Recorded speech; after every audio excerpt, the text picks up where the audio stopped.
Les femmes leaders de plusieurs régions du Mali à l'école du numérique, c'est un projet de Internet Society chapitre malien et de l'Association des femmes africaines pour la recherche et le développement. Un partage d'expérience dont Souleymane Sidibé va nous parler dans ce journal. Il motive ses élèves et les aide à se fixer des objectifs sur le plan du sport. Il s'agit du coach sportif ou entraîneur. Ce soir, nous allons à la découverte de leur vie sur le terrain et en dehors du terrain. Vous avez choisi ORTM2 pour vous informer et vous avez bien fait. Mesdames et messieurs, bonsoir et bienvenue. Fin du projet plateforme numérique de compétences des femmes leaders initié par Internet Society chapitre malien et l'Association des femmes africaines pour la recherche et le développement. Cette rencontre visait à imprégner les femmes dans le monde du numérique afin de renforcer leur économie. Pendant 18 mois, les femmes leaders venues de Ségou, Sikasso, Mopti et Bamako ont échangé et partagé des expériences sur l'impact du numérique. Souleymane Sidibé. Internet Society chapitre malien et l'Association des femmes africaines pour la recherche et développement initient des femmes des 4 localités du Mali au numérique. Il s'agit de leur créer de nouvelles opportunités et contribuer à faire entendre leur voix à travers l'évolution du numérique.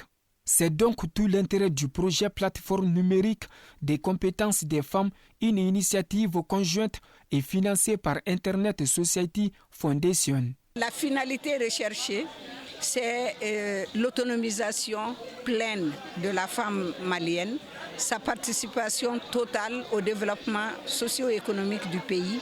Et pour ça, nous voulons passer par la toile numérique, pour servir leurs besoins et renforcer les capacités de leurs sœurs à leur tour, parce que ce sont des femmes leaders qui ont derrière elles beaucoup d'autres femmes. Ces femmes ont fait preuve d'un courage impressionnant. Elles se sont investies pour développer leurs compétences, se familiariser avec les outils des technologies et elles ont également appris à promouvoir leurs activités génératrices de revenus grâce à l'Internet. Les maladies respiratoires causées par des troubles au niveau des cavités nasales ou buccales sont généralement liées à la pollution de l'air ou à des conditions d'hygiène insuffisantes. Selon le docteur Doumbia, médecin-chef du centre de santé à Bozac, ces maladies sont hautement contagieuses et exigent une attention particulière en matière d'hygiène. Plus de détails avec Salim Traoré. Le changement climatique n'impacte pas seulement notre planète au niveau environnemental, il affecte également notre santé avec des conséquences parfois inattendues. Parmi elles, les maladies respiratoires qui touchent déjà des millions de personnes à travers le monde sont en forte augmentation en raison de la dégradation de la qualité de l'air. Toutes ces maladies respiratoires ne sont pas liées au climat, puisque vous, comme moi, peuvent se transmettre des maladies respiratoires qui ne sont pas liées au climat, mais qui sont liées à nous-mêmes. On peut les attraper ailleurs, que ce soit dans les hôpitaux ou bien chez nous, qui ne sont pas aussi liés au climat. Donc, or, le climat, c'est juste une petite partie de la chose, quoi. Selon le docteur Doumbia, ces maladies se transmettent très rapidement d'une personne à une autre. Les maladies respiratoires peuvent être atteintes partout. Même là où vous êtes, même la clé que vous avez peut vous transmettre une maladie respiratoire. Le masque que vous avez peut vous transmettre une maladie respiratoire. C'est fait pour protéger, mais ça a des limites. On ne peut pas porter un masque chirurgical et se promener en ville pendant des jours, pour ne pas dire des mois. En plus de maintenir une bonne hygiène, il existe des moyens efficaces pour se protéger contre ces maladies respiratoires. Primo, il faut se laver les mains à tout moment. Il faut éviter de toucher les surfaces à tout bout de champ et de ramener ses mêmes mains au niveau du visage ou au niveau de la bouche. Évitez de parler sans port de masque. Ensuite, nos enfants, que nous prenons tous les jours pour faire des petits câlins, des petits bisous, source de contamination. Parce que ces enfants sont plus fragiles que nous. D'où l'infection respiratoire. C'est pourquoi vous avez, en cette période-là, vous avez constamment la toux, vous avez constamment la grippe. Et pire, c'est qu'en Afrique ici, le plus souvent, les gens se mouchent et s'essuient les mains avec. Les maladies respiratoires constituent l'une des facettes les plus invisibles mais tout aussi graves du changement climatique. La complexité des liens entre environnement et santé nécessite une prise de conscience collective et une adaptation de nos sociétés aux réalités climatiques. Et place au sport à présent avec tout d'abord cette nouvelle au compte de la 6e et dernière journée des éliminatoires de la CAN Maroc 2025. Le Mali reçoit demain l'Eswatini au stade du 26 mars de Yirimajio à partir de 16h. Occasion pour les Aigles déjà qualifiés et rentrés hier du Mozambique de communier à la maison avec les supporters et célébrer ensemble la qualification du Mali pour la CAN Maroc 2025. Qualification acquise de façon héroïque et décrochée de hautes luttes en terre mozambicaine vendredi à l'issue de la 5e et avant-dernière journée des qualifications. Les Aigles ont effectué leur dernière séance d'entraînement ce lundi soir à Kabbalah. Et je vous le disais dans les titres, un coach sportif ou entraîneur est un professionnel chargé d'assister des personnes dans leur entraînement physique. Il motive ses élèves et les aide à se fixer des objectifs en leur apportant son expertise sur la faisabilité.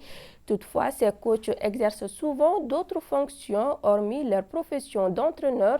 Comment ils arrivent à gérer leur temps de travail et de terrain d'entraînement? Des éléments de réponse dans ce dossier signé Moussa Diabaté, Amadou Loubekone. Au Mali, nombreux sont les entraîneurs qui pratiquent d'autres métiers au-delà de leur profession sportive et cela s'explique par plusieurs raisons, nous dit ici Moussa Sissé, coach de basketball et aussi fonctionnaire de son état. Vous n'allez pas trouver un entraîneur ici qui puisse vivre uniquement du basketball. C'est très très difficile. Parce qu'aujourd'hui, on n'est pas dans un championnat professionnel. Vous allez trouver également au niveau de certains clubs des entraîneurs qui ne sont pas payés ou bien qui n'ont jamais les salaires à temps. Et pour bien jongler avec les deux fonctions, il faut tout d'abord une bonne collaboration avec sa hiérarchie du service et ses dirigeants sportifs. La priorité quand même, c'est le service d'abord, je ne vous mens pas. On est obligé de se présenter au service, travailler comme il le faut. Et la chance, c'est qu'au Mali ici, les gens aiment beaucoup le sport.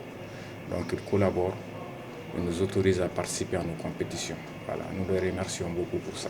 Et aussi savoir établir un bon emploi du temps. La planification de l'entraînement, c'est l'entraîneur. Travailler, voilà, et gérer la famille, gérer notre quotidien, c'est très très difficile. Donc maintenant, nous, en tant que premiers responsables de ces équipes-là, c'est à nous de voir ce qu'il faut faire pour que notre équipe puisse rester dans l'élite et qu'on puisse faire des résultats. Du basketball en football, même si le docteur Mamoutou Kane, mourlé pour ses intimes, est en vacances pour le moment au compte de son établissement, notre coach a ses principes de base bien organisés et bien adaptés à ses joueurs et à ses étudiants afin de gérer son temps de boulot et terrain d'entraînement au football. Un entraîneur n'a pas de vie de famille. Quand je quitte le matin à 6h30, je cours à 7h, je continue, je viens après 7h, je viens à l'entraînement à 9h, ensuite l'entraînement à 16h. Vous voyez, l'emploi d'accueil j'ai à l'INGS, je fais ma programmation en fonction de ça. C'est pour ça que je dis c'est très compliqué, si tu n'es pas intelligent, si tu n'es pas instruit, c'est très difficile. Malgré leurs activités professionnelles, nos coachs du jour ont une forte affection pour leur discipline sportive. Si tu as une vie, tu n'as pas de grain. Tu n'as pas de grain. Tu ne peux pas aller t'asseoir dans les grains parce que tu dois travailler. La programmation, tout entier dans la programmation. Il faut programmer. Aujourd'hui, au Mali, on est en train de travailler dans la programmation. Dans nos vies, chaque jour, chaque heure, chaque minute est désormais comptée, décortiquée, comptabilisée et facturée. Mieux vaut donc passer maître dans l'art de la gestion du temps si vous ne voulez pas perdre le contrôle. Et c'est tout pour cette édition. Grand merci à vous de nous avoir suivis. Ne zappez surtout pas, ma Mariam Kassambra est déjà prête pour l'édition en Bamananka. Très bonne semaine à toutes et à tous.